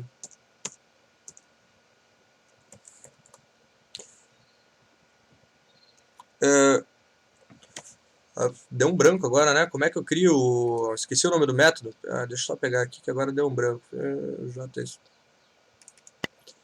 Esqueci. Ah, não, é só o getInstance porque ele já... Tá certo, ele já tá retornando o... Ele não retorna o factor, né? Ele já retorna o manager. É só um getInstance, tá certo. E aí agora sim, o que a gente precisa fazer é iniciar a transação. Já dá uma olhada ali, Marina. Depois, né, sempre que, pessoal, é muito importante a gente entender quando é que precisa de uma transação. A gente precisa de uma transação sempre que a gente for inserir um objeto no banco, remover o objeto no banco ou alterar o objeto do banco. Aí a gente precisa de uma transação, porque toda transação vai ter, vamos pegar aqui, ó, o seu commit, onde a gente confirma aquilo que está sendo feito, ok? Então, para remover, para alterar, para inserir, a gente sempre vai precisar fazer o commit daquilo que a gente está, da operação que a gente está executando. Quando for uma busca, não há necessidade de abrir transação e fazer o commit, é só trazer as informações. E aqui a gente tem o método persist, que vai gravar o objeto no banco. Aí agora é só chamar, né? Só chamar esse cara lá no controller e passar o objeto. Daí ele já vai gravar no banco, já testamos ali. Só ver o que a Marina colocou. No começo fiz o DAO também, mas depois acabei deletando e colocando as funções tudo nos controllers. Deu certo, gravou. Na verdade, funcionar vai, Marina, né? Funciona se a gente fizer tudo lá, só que aí a gente está misturando, né? Responsabilidades do que é do controller e do que é de uma camada de acesso a dados, né? Aí vejo o seguinte: se, por exemplo, você quisesse mudar a biblioteca, mudar a forma de persistência, não quer mais gravar em banco, quer gravar na memória, ou quer utilizar um Firebase da vida, você tem que mudar o teu controller, né, todo ele para que ele se adapte. A partir do momento que a gente separa as responsabilidades, se eu quiser mudar agora, né, não quero mais utilizar o JPA, eu mudo esse cara aqui e eu mantenho todas as coisas que eu tenho no controller exatamente do jeito que estão. Né? Funciona, mas as responsabilidades elas ficam um tanto quanto misturadas, porque a responsabilidade do controller não é gravar, não é buscar, não é alterar, é simplesmente receber essa requisição e repassar. Aí alguém faz o que precisa ser feito e devolve uma resposta para ela. Ela pega essa informação, processa e faz o que quiser.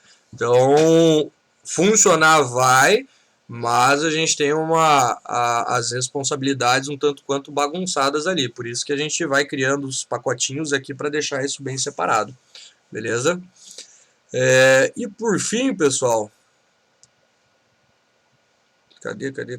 Acho que não está ali. Vamos chamar o método, não é esse aqui. Aqui.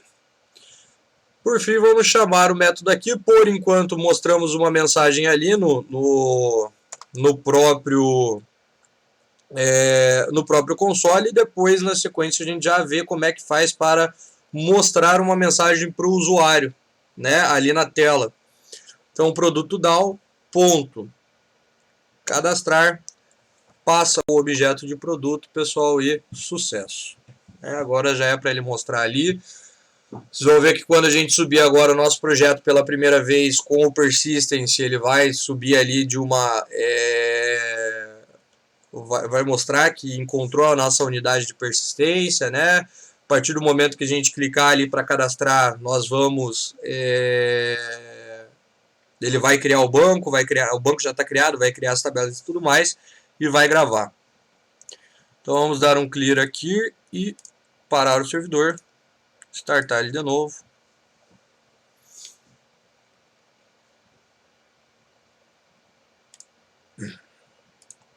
Já vamos executar aqui direto no cadastrar produto.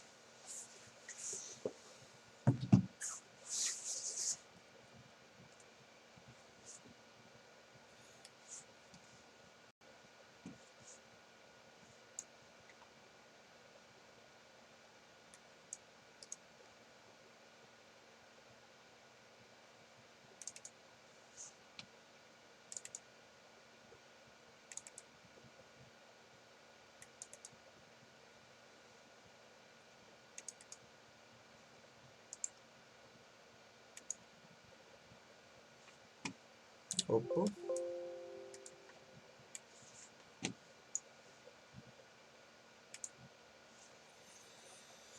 Tá lá, tomar cuidado, né? Sobe. Agora vejam que, como a gente deletou aquele deployment lá anterior, ele já sobe dando 404, porque agora não tem mais esse cara aqui lá na pasta de deployment. Traço 1. Opa. Ele não subiu o nosso...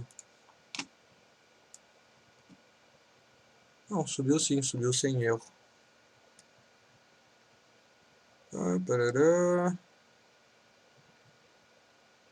Subiu.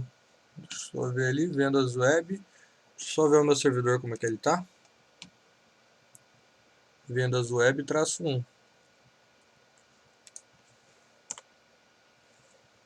Por algum motivo ele não está encontrando. Deixa eu parar e iniciar ele. Ah, ele está parado aqui, ó, estão vendo? O meu projeto, este projeto aqui, ele não subiu. Vamos dar um start nele. Só ver se ele vai achar, senão vai ter que... Não, vai ter que parar e... Ah, tá subindo agora. por algum motivo ele estava parado ali no servidor e não subiu junto com o servidor. Vamos subir ele de novo, ó. Ó, fez o deployment, vejam que quando tem uma unidade de persistência, ó, veja que ele fala que processou aqui a nossa unidade de persistência, né? Tá tudo ok, senão ele já daria um erro ali também. Vamos dar um Enter aqui novamente. Não, acho que eu vou ter que parar e subir esse cara tudo junto, porque ele não tá indo. Uma das... Isso eu falei lá no começo, pessoal, quando a gente teve ainda tinha aula, né, em sala de aula. Parece que faz tanto tempo. Mas uma das coisas que são tanto quanto chatas aqui, pessoal, que em comparação com outros ambientes de programação, né, quando você programa lá, por exemplo, em C# para web, até quando a gente desenvolve em Node ali também, que é bem fácil, você utiliza ali o gerenciador de dependências e tudo mais. Uma das coisas chatas aqui é essa questão de ficar fazendo esse parar ele na mão, daí às vezes não vai, daí você para, limpa ele, executa de novo. Isso daqui é realmente tanto quanto chato aqui no Eclipse, né? Não é um negócio que eu considero que funciona bem com relação às outras tecnologias, né? Mas não tem muito o que a gente fazer, tem que parar, às vezes tem que limpar, às vezes deleta o servidor, né? E a gente não tem muito esse problema nas outras linguagens, né? Por exemplo, lá em C# a gente manda executar, ele vai. Em Node você executa um script para ele ficar verificando, toda vez que você salva, faz alteração, já sobe. E aqui a gente acaba tendo, infelizmente, esses problemas. Deixa eu só ver ali o servidor de novo. Startado e sincronizado, agora é para ir, né? Mas ele não tá dando um 404, não, ele tá dando um not found.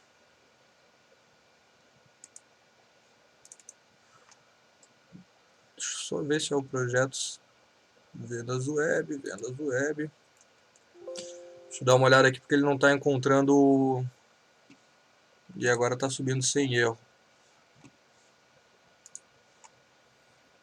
Ó, tá subindo sem erro, sem nada, mas ele não está encontrando. Eu vou parar e vou limpar o servidor para ver se resolve. E nem quando a gente não tem erro ele... Vou parar de novo. Vou parar, vou remover o projeto. Vou limpar o servidor. E vamos tentar novamente.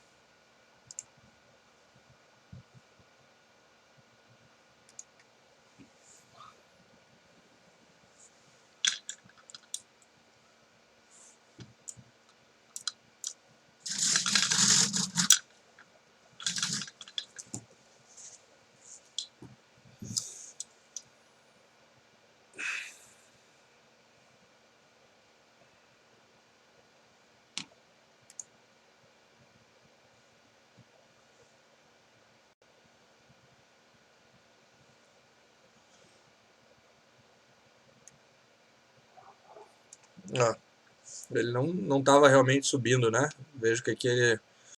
Ó, quando a gente sobe o servidor, pessoal, aqui ele tem que dar... E inclusive ele não estava nem mostrando 404. Veja que erro estranho, né? Tava mostrando só o not found. Vamos colocar aqui o -1. Ó, agora abriu. Fechou. Então vejo que às vezes dá uma engripada lá mesmo, a gente tem que parar, remover, às vezes tem que até inclusive remover o servidor e criar ele de novo, né? Mas o que acontece, pessoal? Toda vez que a gente subir agora o servidor, por aquela estratégia, né, de create drop ter sido setada lá, ó, o que ele faz, né, quando sobe o servidor, né? Ele verifica se existe a tabela de produto e dropa, né? Vai dropando tudo que precisa e na sequência ele cria, justamente porque é a estratégia que a gente adotou ali. Para não acontecer isso, a gente teria que utilizar o update ali ou somente o create, né? Tem duas ali que a gente poderia utilizar. Por algum motivo, essas duas estratégias elas não funcionam quando a gente sobe aqui. Então depois eu vou fazer esses testes ali para ver se, voltando para a versão 2.2, ou eu acho que isso é um problema com o Widefly, talvez o Widefly 18 resolva essa situação. E que em outros bancos bem provavelmente não aconteçam, né? Porque deve ser algum probleminha com relação ao banco que a gente está utilizando, não deve ser com relação a todos os bancos que a gente está utilizando ali. Professor, eu nem vi que vocês mandaram ali, era uma questão de amor e ódio. Exatamente. Avisa quando o amor chegou. Cara, o amor chega quando funciona, né? No final, né? No final, quando funciona e tudo mais, né? Daí vai. Pessoal, e assim, não é que eu não goste de trabalhar com esse tipo de tecnologia, eu gosto, já desenvolvi bastante, mas infelizmente às vezes acaba acontecendo, né? Infelizmente acaba acontecendo. Fechar e abrir é sempre uma possibilidade, desligar o computador e ligar de novo, talvez queimar ele, né? Então, mas às vezes acaba acontecendo. O importante é que a gente consiga resolver o problema, né? Se resolver o problema, tá valendo. O que eu não gosto, pessoal, é não conseguir resolver o problema, dar um problema que eu não conheço e não conseguir resolver. Isso me deixa realmente bem puto da cara, quando eu não sei o que está acontecendo. Mas se a gente consegue resolver, beleza. Nesse frio não é má ideia, de repente. Beleza, agora rodou ali. Então, vamos fazer o teste. Vamos tirar depois aquele texto ali em cima.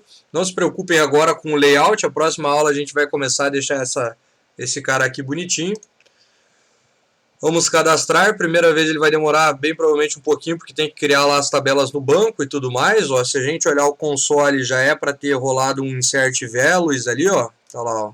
Produto, nome, né? A única coisa que ele não mostra aqui no console os valores, mas também não tem problema. E o erro que dá é justamente na sequência do Hibernate lá. Ele não consegue encontrar a sequência para criar uma próxima com aquele update lá. O erro eu já vi onde acontece. Já tem um cara que reescreveu a biblioteca, mas para um projeto apenas dele, né? Não foi um problema resolvido na biblioteca padrão. E aí, ó, para a gente ver aqui funcionando no nosso banco de dados. Cadê? Nosso projeto Vendas Web, esquemas, tables, produto.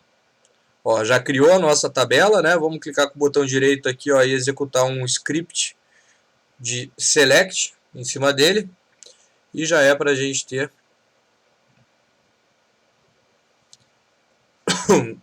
os nossos dados a partir do momento que a gente rodar um script aqui, né? Tá lá. Ó, já mostrou lá o nosso registro. Então, o que acontece? Se eu parar o servidor agora e executar ele de novo, né, ele infelizmente vai deletar, né, as informações que a gente tem ali, pessoal, mas não tem muito o que fazer nesse caso. Depois, para a próxima aula, eu já descubro ali o que inclusive coloco aqui antes, para obviamente vocês também não terem esse problema, senão a gente teria que, toda vez que subir o banco, criar um script para rodar e para ele abastecer lá, mas não faz muito sentido, ok? Teria que criar um seed ali, né, que é a semente, que toda vez que sobe o banco, ele sobe esse cara também. Mas vamos ver se eu acho uma solução para isso também, mas com certeza iremos achar. Beleza, pessoal, até aí ok. Até aí é o que a gente já tinha visto, mas tinha dado aquelas engripadas lá e tudo mais. E aí a gente vai fazer bem provavelmente não consigamos fazer a parte do alterar hoje, que dá um pouquinho mais de trabalho, mas com certeza a parte de listar todas as informações que estão no banco e fazer a remoção dela a gente consegue fazer hoje, ok? Então, para a gente poder, pessoal, listar todos os caras que vêm do banco, claro que a gente primeiro vai precisar do método, né, que faz a listagem. Aqui não está dando quando coloca os valores. Estoura a exceção lá no console, Caio. Dá uma olhada se estoura a exceção lá. Né? Abre aqui o Eclipse, vem aqui no console. Quando dá a exceção, ele já mostra ali na tela mesmo, né? Deixa eu abrir aqui. Cadastrar. Ó, o que não tá. É aquele mesmo problema que estava acontecendo com o meu lá, que eu esqueci de colocar. Ele não está conseguindo encontrar o produto BIM. Justamente porque ali, quando eu rodei a primeira vez, lá no controller, veja se no teu controller lá no produto BIM, aqui ó, como eu fiz mais rápido nessa parte de hoje, talvez você não tenha visto. Mas aqui no controller, no produto bin, ó, eu tinha colocado só o @named. Tem que colocar o @requestScoped aqui também, para ele ter um escopo de requisição, senão ele não vai conseguir encontrar, beleza? E daí na próxima aula a gente vai trabalhar o alterar, onde a gente vai trabalhar com outro escopo, né? Daí eu vou explicar certinho o que é esse escopo aqui, mas é basicamente o ciclo de vida dos dados na sua aplicação, né? Então aqui o que a gente diz aqui é que tudo que tem dentro desse controller, né, o ciclo de vida dele vai durar em uma requisição, né, durante aquela requisição. Então é clicar no botão, vir para cá e mandar a resposta. Depois disso, os dados que a gente tem aqui simplesmente deixam de existir com o escopo por requisição. Ok? Então vamos lá, vamos criar ali no DAO agora. Inclusive a gente pode aproveitar, né, tudo que tinha lá dos projetos anteriores. Vou pegar, eu falei que ia criar na mão, mas não tem muito sentido. Eu vou revisar então. O método que faz a listagem, né? Então a gente vai fazer a listagem por trazendo todos os produtos. E assim que, pessoal, a gente terminar essa parte básica desse projeto, vou mostrar outras coisas do JPA, do Hibernate aqui para vocês, a parte de relacionamento, de filtro, que ainda a gente não colocou nos projetos e obviamente existem. Então tá lá, ó. Vamos trazer aqui a listagem de produto. É exatamente como a gente tinha no projeto de banco, mas no banco aqui acho que era funcionário, né? Mas na verdade o que a gente precisa lá então, né? De um método que nos retorne uma lista de produtos, né? Para fazer qualquer operação com o banco a gente precisa de um objeto do tipo Entity Manager, pegando lá a instância, né, do singleton que a gente criou ali no JPA Úteis, exatamente igual a parte de cima. Com relação à busca, pessoal, a gente precisa, né, utilizar o método createQuery, onde a gente passa, né, é como se fosse um SQL aqui, mas é um SQL do JPA.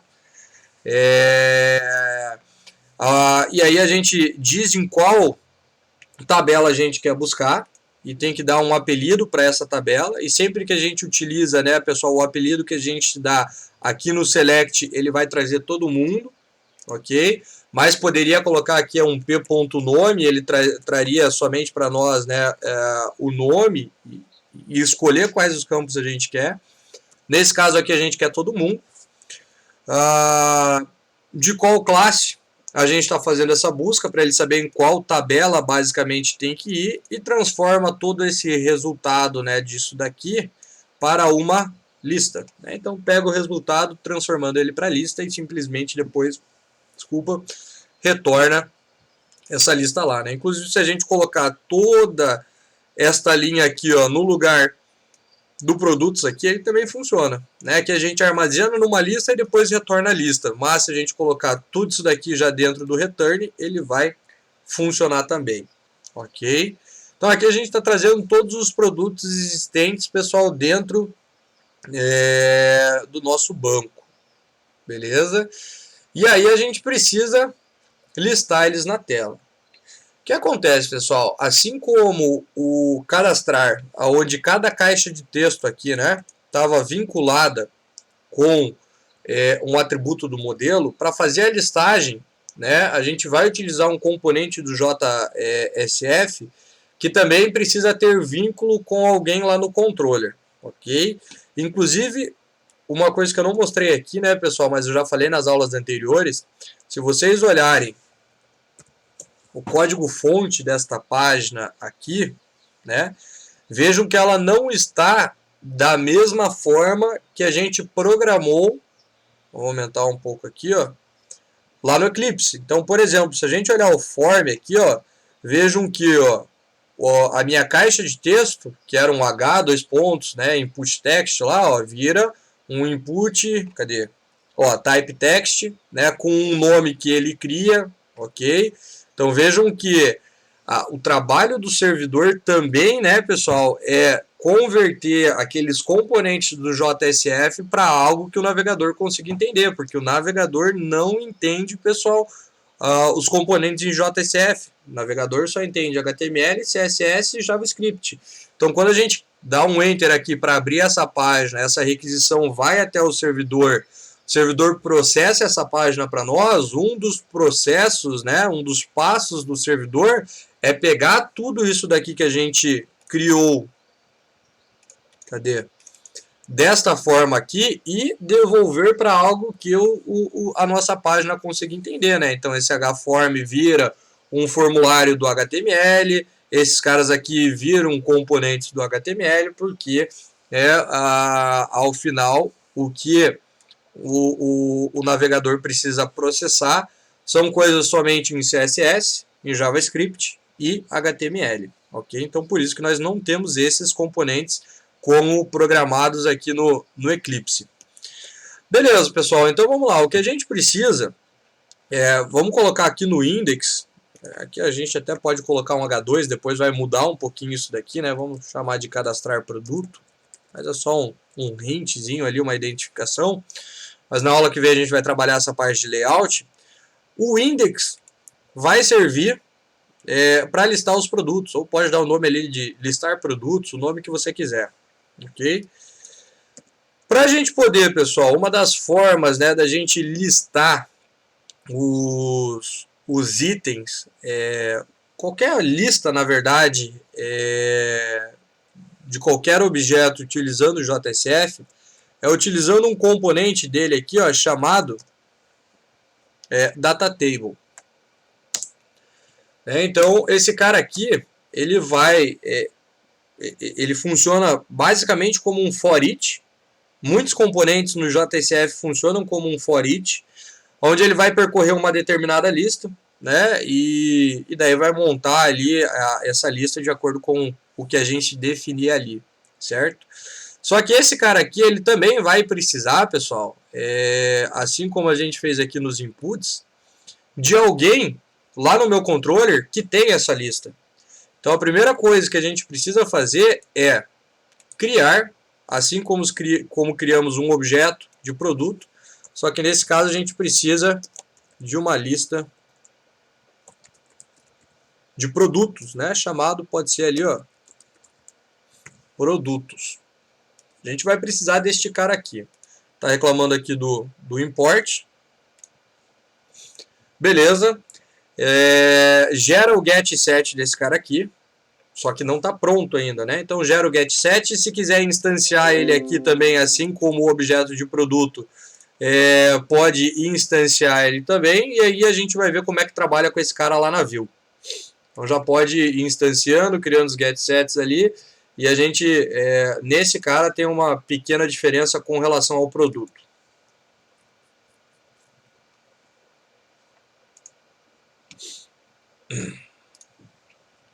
Então vamos lá, ó.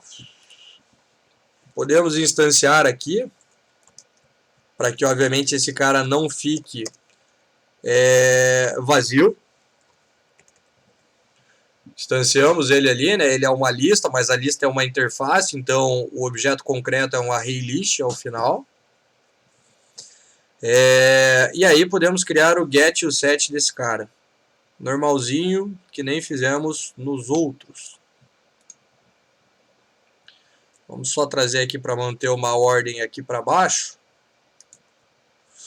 Então tá lá, né? O get e o set do produto, o get e o set dos produtos, instanciamos eles aqui. Aí o que acontece, pessoal? Toda vez que aquele componente data table for renderizar, nesse caso, os produtos na tela, então a gente vai precisar vincular este cara aqui, né? Precisar vincular esse produtos lá. Então vamos lá, ele vai ter aqui, ó, uma propriedade, assim como os outros componentes ali que a gente já utilizou, uma propriedade value, aonde a gente vai montar aquela sintaxezinha lá para conseguir encontrar o produtos. É basicamente isso que esse cara faz, né? Então, quando essa página for aberta, né, esse data table, né, vai chamar aquele produtos que está lá no nosso produto bin, ok? E ele vai precisar trazer, pessoal, a lista de produtos para nós. Então, quando ele pega a informação, obviamente, pessoal, que ele vai vir aqui, né, no getProduto. Ele vai vir neste método, que é o método que retorna a lista de produtos, e vai pegar esse cara aqui. Só que o que acontece, pessoal? Esse cara aqui não vai ter nada. Por quê? Porque o método que traz os produtos para nós, né, é aquele método que está lá no DAO. Então a gente vai precisar implementar aqui, tanto no get quanto quando a gente instancia aqui, né, o objeto, né, ou pode ser só no get, não tem problema, depois a gente faz aqui, que ele não traga essa lista aqui, né, essa lista que a gente criou, porque essa lista está vazia. Então a gente primeiro precisa abastecer ela para depois retornar o resultado, que é o que o data table vai utilizar lá. Então vamos lá, ó. Produtos, que é o nosso objeto, tem que receber o que? O produto DAO ponto listar. Então primeiro a gente abastece a lista e depois retorna ela, porque se a gente simplesmente retornar esta lista aqui, essa lista a princípio não vai ter nada. Então a gente vai lá no DAO, o DAO vai lá e busca os objetos para nós, né, as informações, traz essas informações para o objeto que a gente criou aqui, e aí como o data table utiliza o get produtos para, né, trazer as informações, aí sim agora a gente já consegue trazer e mostrar essas informações na tela. O que acontece, pessoal? Eu disse que o data table ele funciona que nem o for each. Então toda vez que a gente tem um for each, né, a gente tem o for, por exemplo, de produto, dois pontos, vamos colocar P aqui, né, porque o produto a gente já tem. Vamos dizer que a gente está fazendo está percorrendo aquela lista de produtos ali, né? Então esse daqui é a estrutura do nosso for each, onde a gente tem a lista, onde a gente cria um objeto para percorrer essa lista, não temos um contador, né? For each simplesmente percorre todos os objetos da lista e a gente precisa dizer qual é o tipo do objeto que a gente está criando aqui, né? E aí, a partir do momento que a gente pega o objeto P aqui, a gente consegue manipular as informações de um determinado objeto que está sendo percorrido naquele momento. Então, esse é o nosso for each. Data table funciona que nem um for each. Ou seja, pessoal, ele vai precisar, ó, deste cara aqui, ó, deste objeto, né, para que depois a gente consiga dizer, ó, nessa coluna vai tal objeto, né, vai tal atributo daquele objeto. Então, a gente precisa desse cara aqui, ó. Como é que a gente cria esse cara lá naquele data table? Então vamos lá no data table. E aqui, ó, a gente vai criar uma propriedade chamada var, que é a variável, pessoal, que a gente vai utilizar, né, que vai ser utilizada toda vez que precisar percorrer mais um objeto dentro da lista. E aí você pode chamar de P, pode chamar de produto, pode chamar de produto cadastrado, o que você quiser, porque você está criando uma variável. Ok? Então essa é a configuração mínima para que esse cara funcione. Aí o que acontece, pessoal? Agora a gente precisa, por ser um data table, né, uma tabela, criar as colunas, né, e definir quais colunas a gente vai ter dentro desse data table. Para isso a gente utiliza aqui, ó, dentro do data table,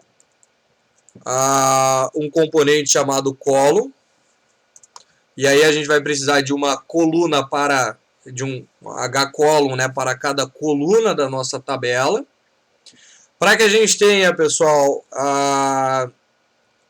um cabeçalho, né, para essa coluna, a gente vai utilizar ali um objeto do JSF Core ali, que é o F, pessoal, que é o Facet. O Facet vai servir sempre que a gente precisar, pessoal, nomear. Ele tem mais funcionalidades, mas dar nomes, por exemplo, para as colunas, criar o nosso header ali. Então, o name dele vai ser header. E aqui, entre a abertura e o fechamento, é o conteúdo do header. Então, é o cabeçalho que a gente vai ter ali para essa coluna. E aí, a gente precisa criar o conteúdo né, que é as informações que vão estar lá no banco para cada coluna. E aí a gente pode criar, pessoal, o conteúdo com qualquer componente do JSF. Então vamos imaginar que uma determinada coluna, ao invés de mostrar a informação, vai ter uma caixa de texto para o cara digitar alguma coisa dentro de uma tabela. Dá para fazer? Dá. Se você criar um input text aqui, ó, em cada linha daquela coluna você vai ter uma caixa de texto. Se você criar ali um checkbox, se você criar ali um drop down, não são esses nomes, né, dos componentes, mas são componentes iguais a esse, né? Você pode criar também. Nesse caso aqui, como a gente só vai mostrar as informações, ele vai ser um output text, que nem a gente criou, pessoal, ali no cadastrar, ó.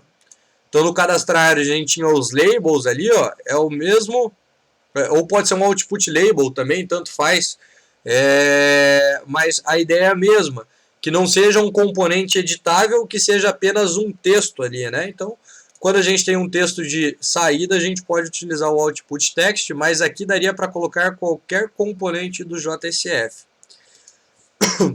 E aí vamos lá, né? A gente precisa dizer qual é o atributo do modelo, né, da variável de produto, que é o nosso objeto, que a gente quer aqui. Então abre aquela sintaxe que a gente já conhece ali, que é o hashtag abre e fecha chaves, chama a sua variável, ó, vejam que ela aparece aqui em forma de variável para nós, ponto. Ó, daí quando eu coloco ponto e dou um contra-espaço, ele vai trazer todos os atributos daquela classe ali. Então aqui eu vou ter, pessoal, a minha coluna para o ID. Agora é só copiar isso daqui, Ctrl+C, Ctrl+V e alterar para todas as outras propriedades, né, que você quer mostrar ali. Então o nome, o preço e a quantidade. Vou deixar uns 5 minutinhos ali, aí a gente já faz junto também e vamos ver se a gente até o final da aula já consegue fazer o remover, beleza?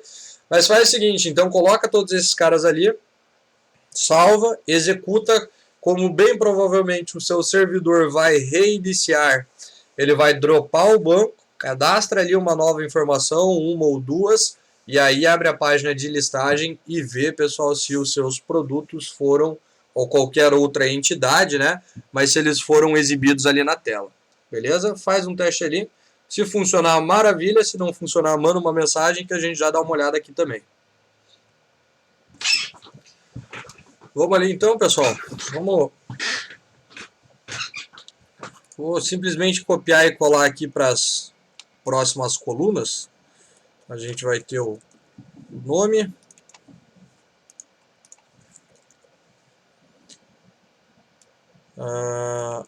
Depois a quantidade e o preço.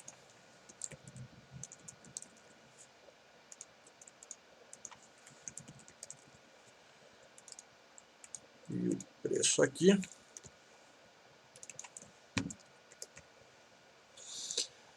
E é basicamente isso daqui, pessoal. Depois a gente vai incluir ali o remover. Ok? Mas daí a gente já vê na sequência como faz. Então vamos salvar aqui, vamos parar o servidor, iniciar ele de novo, inserir ali novos valores, né, novas informações na nossa tabela de produtos. E aí, esse cara aqui já deve listar essas informações ali para nós.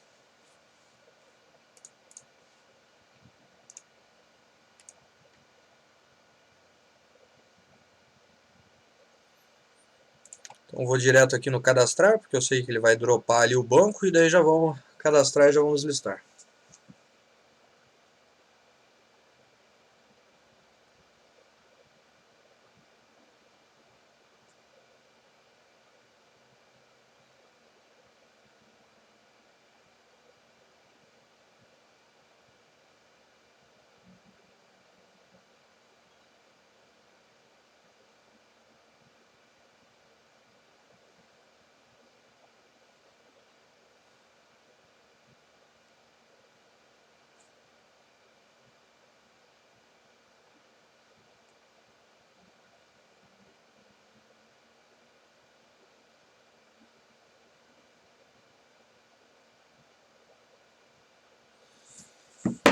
Vamos mudar ali o endereço do projeto. Beleza. Tem 2 cadastrar produto lá. Ah, coloquei 2. Depois eu removo ali. Deixa eu tirar esse cara aqui, já tinha um cara embaixo, né? Então vamos lá, vou colocar aqui, ó, teste 1 e 1. Vou mandar cadastrar, ele vai voltar para a mesma página, né? Ó, beleza. Vou colocar aqui, ó, teste 2, 2 e 2. Beleza, teste 3, 3 e 3. Ok. E aí vamos ali no index. Ó. E aí ele já traz para nós, pessoal, todas as informações, as mesmas informações que estão lá no banco. Beleza? Então, com o Data Table é uma das formas, né, que a gente tem para trazer as informações do banco.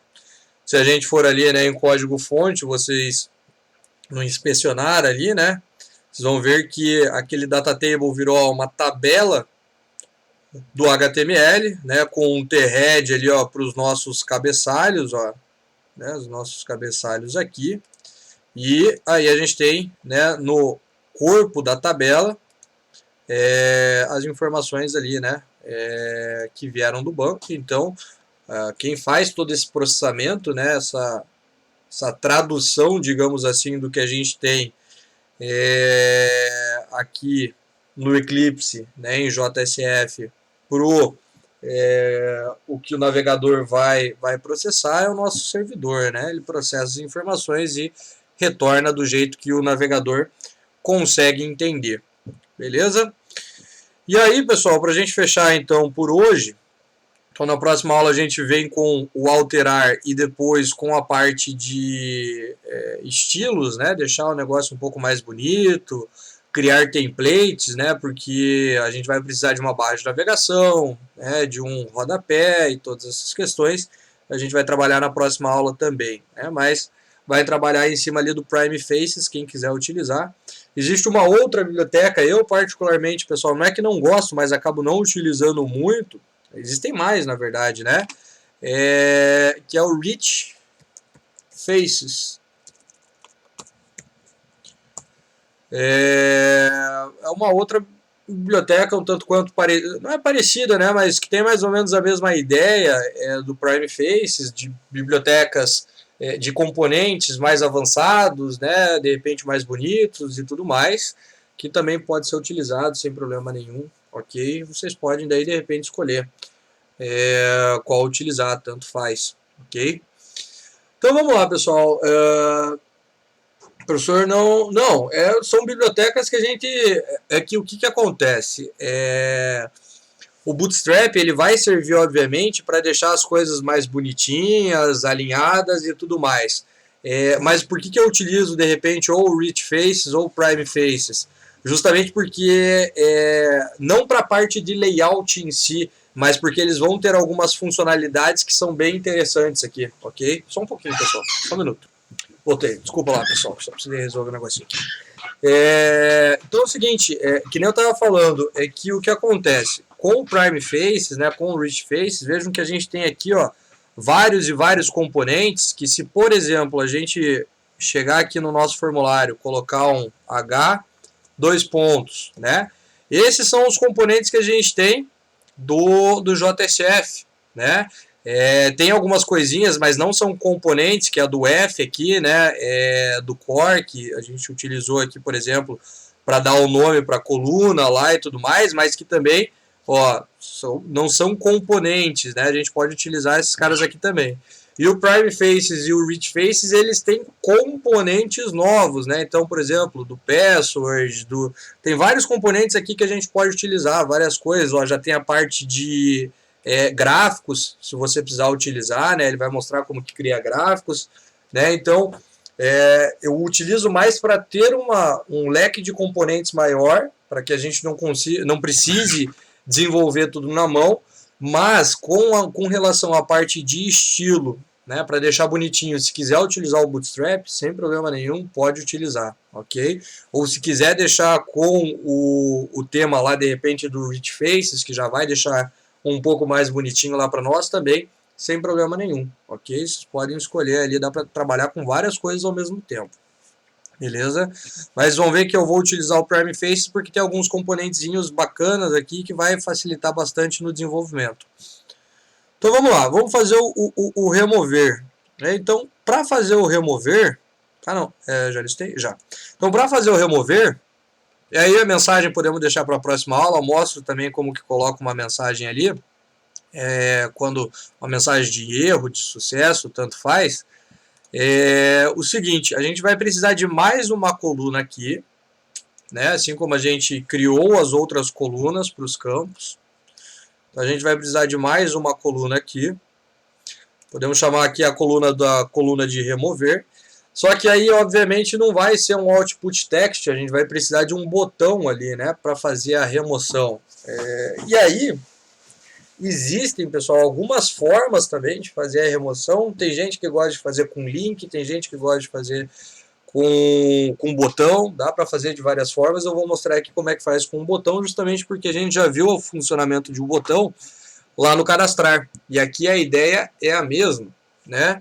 Então, o que acontece? Para eu poder remover este botão, esse produto, a gente vai ter aqui, então, um command button.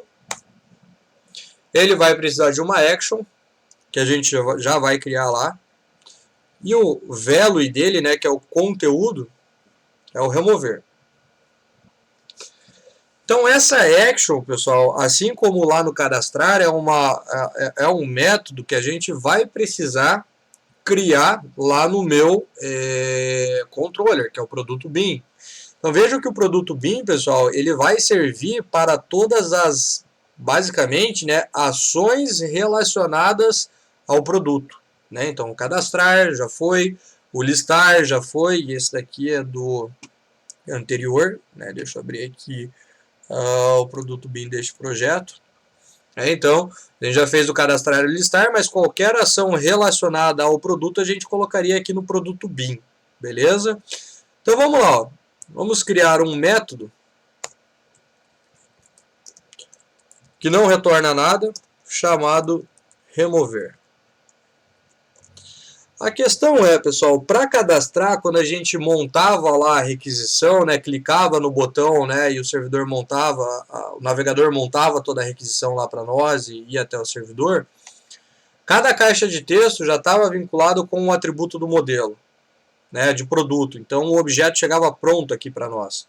Só que vejam que na listagem, né, a gente não tem caixas de texto, eles não estão vinculados com nada, né? Só que a gente tem a possibilidade aqui, ó, na listagem, de ter o objeto de produto. E este objeto aqui, ele pode ser passado por um determinado método, e que pode ser o nosso remover. Então, o que acontece? No remover, no método, a gente vai receber um objeto de produto. Por enquanto, pode deixar ele aqui, assim. Né? Daí a gente já monta o corpo deste método aqui. A questão é, tem que chegar um objeto de produto aqui para mim. Tem que chegar um objeto de produto aqui para mim. Como é que eu faço para mandar esse cara? Então, lá no nosso botão, nós iremos chamar o nosso produto BIM. Ponto. Vai ter ali para nós, ó, o remover, que espera um objeto de produto. E quem é o objeto de produto, pessoal? Justamente o var que a gente criou aqui em cima, né? Então a gente passa esse objeto. Quando a gente clicar numa determinada linha, a gente vai passar esse objeto para lá. Então aqui a gente passa o produto. Então para o alterar dá para a gente fazer assim, para o remover dá para a gente fazer assim, para o cadastrar, pessoal, a gente não precisa passar o objeto porque ele já está sendo vinculado com cada atributo ali do modelo, né? Mas para remover, para alterar, a gente precisa saber quem é o cara que a gente está removendo, quem é o cara que a gente está alterando. E se estiver dentro de um data table, a gente pode passar a própria variável que nós criamos aqui em cima para passar, né, para a sequência lá no nosso produto BIM. Aí é o seguinte, agora a gente precisa do método que remove. né? O método que deleta esse cara lá do banco. Então a gente vai precisar dele lá no DAO e vai precisar chamar do controller para esse método ali no DAO. Então vamos criar lá no nosso produto DAO. Se quiserem copiar e colar dos outros lá também não tem problema. Também vou fazer isso para só ganhar tempo aqui, né? Mas a ideia é igual, não muda nada, né? Então vamos pegar aqui, ó, produto DAO, que eu já tenho pronto.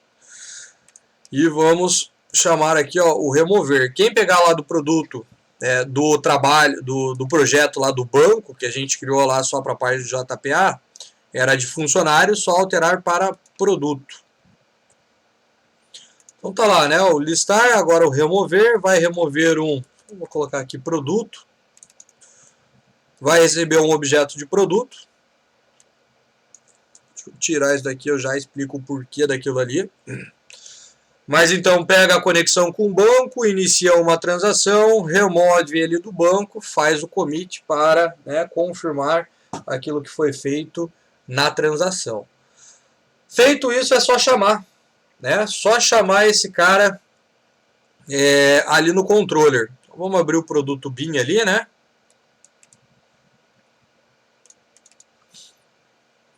E aí a gente vai chamar aqui, ó, vamos copiar o que está aqui em cima para mostrar uma mensagem no console por enquanto. Removido com sucesso e ao invés de cadastrar, remover. O que acontece, pessoal? Como está acabando já a aula aqui, só para... tem dois problemas aqui ainda. Dois problemas que eu já vou resolver antes de mandar rodar, ok? Mas depois, se vocês quiserem testar um a um, vocês vão ver que não vai funcionar e a gente tem que fazer duas coisas aqui. Primeiro, se no meu index eu tenho um command button, assim como o cadastrar, que eu mostrei lá na aula passada, ele só vai funcionar caso eu tenha um form, caso eu tenha um formulário. Então, todo aquele meu data table, pessoal, né, à medida com que eu vou inserindo produtos, eu vou tendo vários botões, obviamente que um para remover cada item daquela tabela ali. Todo este cara aqui tem que estar dentro de um formulário, senão ao clicar neste botão, nenhuma ação vai acontecer, nada acontece, né? Se eu clicar, meu navegador fica exatamente do jeito como ele está, parado. Então aqui a gente vai ter um HForm. Então a gente precisa de um formulário, né, e que o meu data table esteja dentro deste formulário. Essa é a primeira questão.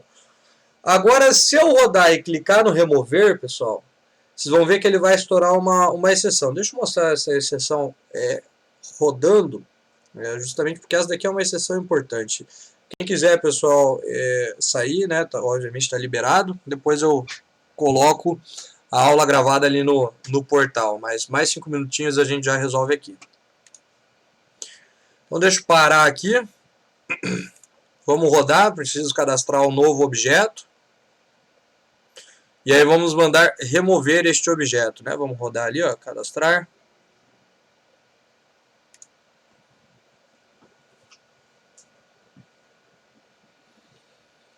E vamos ver ali o erro que vai acontecer quando a gente clicar no botão.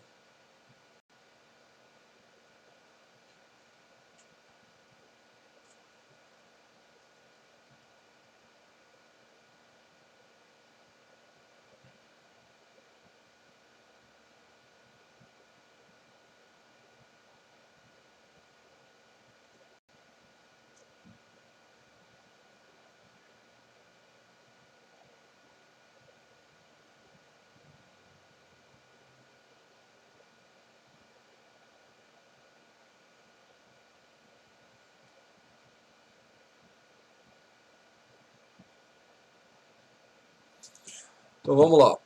Vamos colocar ali o nome do projeto. Vamos cadastrar alguém. Vamos fazer o teste lá, 1 e 1.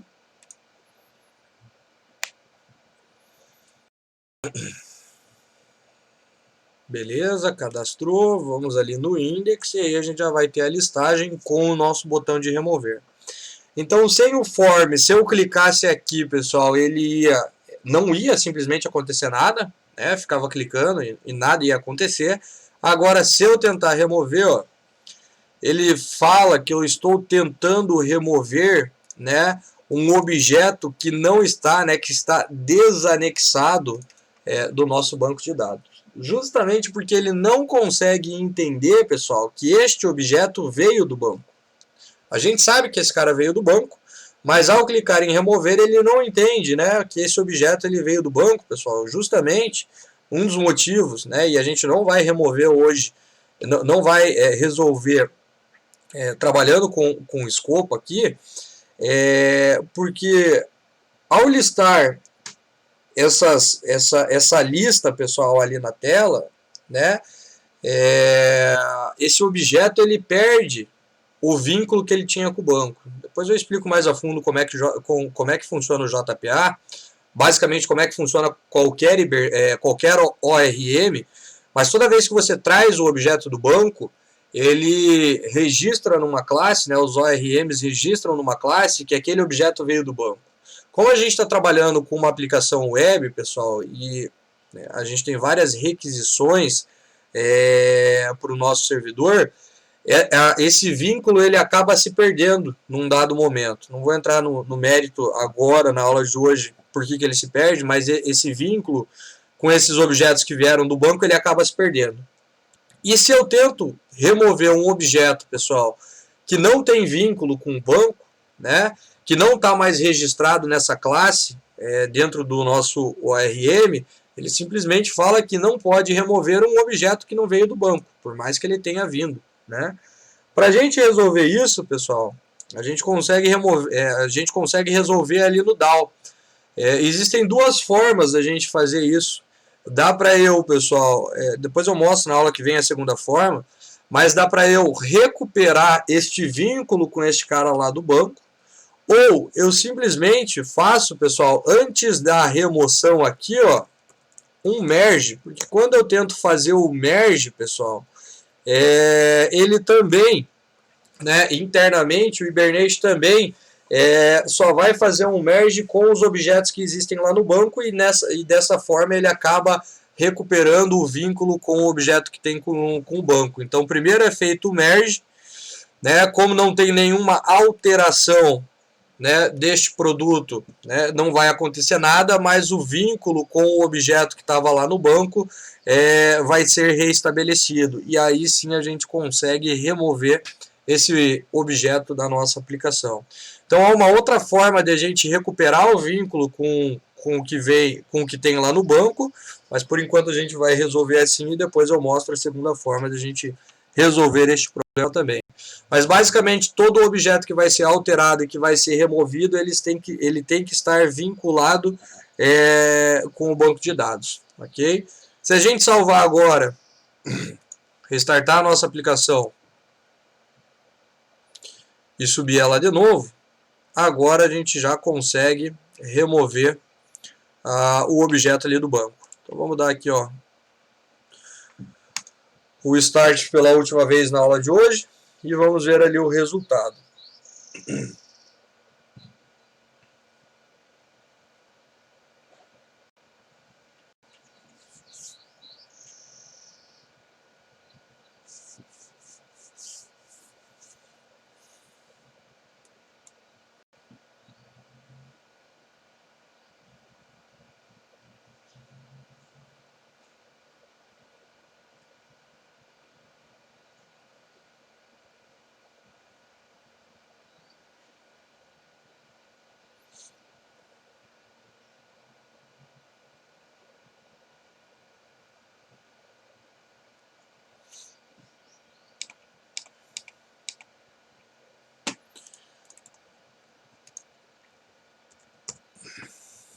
Então vamos cadastrar ali, ó. Cadastrar 2 agora.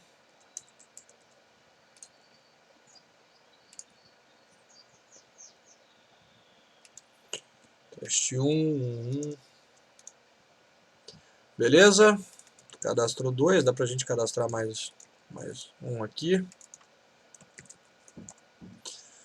E aí a gente tem os 3 caras lá, né? Então antes, quando eu mandava remover, né, esses caras aqui pro Hibernate, pro JPA, já não entendem mais que são produtos que vieram do banco, então para a gente reestabelecer este vínculo, pessoal, a gente faz o merge dele antes, né, de mandar remover. Então, ao mandar remover agora, ó, ele já remove, né, removeu o ID2 ali do banco. Se a gente mandar executar aqui, ó, aí a gente tem somente os dois produtos ali. Beleza?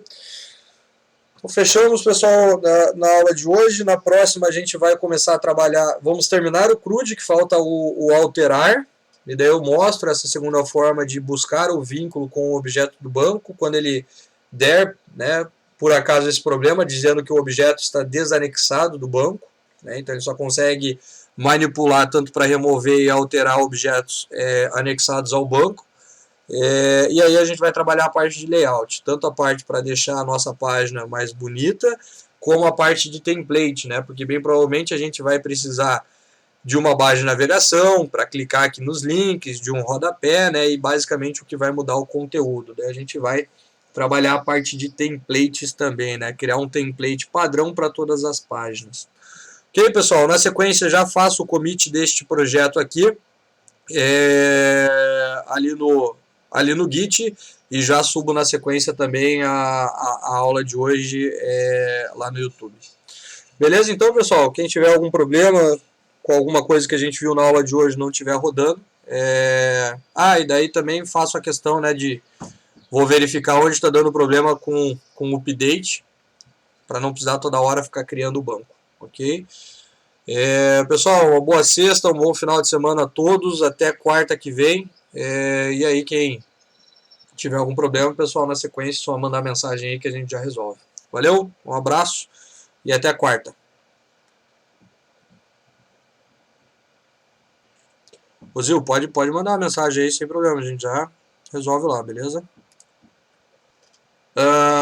Tá, eu já dou uma olhada, então vou ver, acho que realmente acabei esquecendo, eu já dou uma olhada lá e também subo o vídeo da aula passada, beleza?